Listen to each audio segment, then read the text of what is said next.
I love that you're shopping with me for your mother's underwear. It's great. This is a very personal documentary for you because you are a grown-up Gayby. Where did it begin for you? I think over the last 5 years I've been listening to politicians turn around and say, well, marriage is about kids and kids need a mother and a father. And we've kind of had this really ugly debate where children are sitting in the midst of it. I was raised by lesbian mums. They had their 30th anniversary this year, which is pretty amazing. And I just felt like there was a voice missing in this discussion. You know, most kids in same-sex families have experienced some sort of discrimination around their family, even if that's, you know, small moments. Kids know how to hide their families if they need to.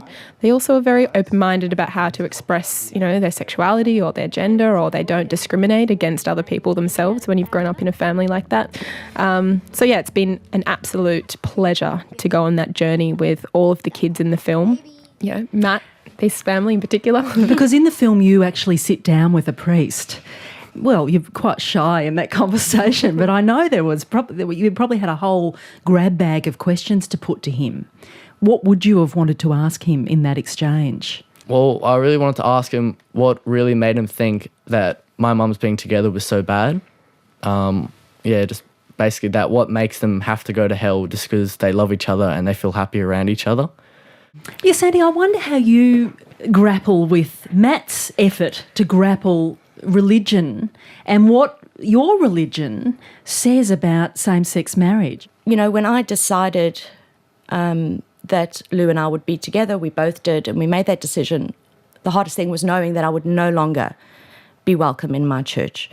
But that didn't change my belief in God or my faith. And you kept going to the church. Before we even went, I phoned the local pastor and I said, look, this is who we are. We're two mums and we have two children. I don't want them hurt, but neither do I not want them exposed to religion. If we come to your church, can you guarantee you will not hurt my children and that you'll be welcoming and accepting of our family? And he was very honest with me. I don't believe that you two have a right to be together, but Up front, completely, and I appreciated that. And he said, but your family is welcome here, and that will lead to a lot of healthy debate. I said, I have no issue with that. And did it lead to healthy debate? Lots of healthy debates. You did go and meet Julia Gillard as a family when she was Prime Minister. Sandy, what's your summation of that exchange? Our decision, we had to do something. And meeting with Julia Gillard was amazing. To be asked to represent the gay community, to fight for equal rights. But it was also extremely frustrating.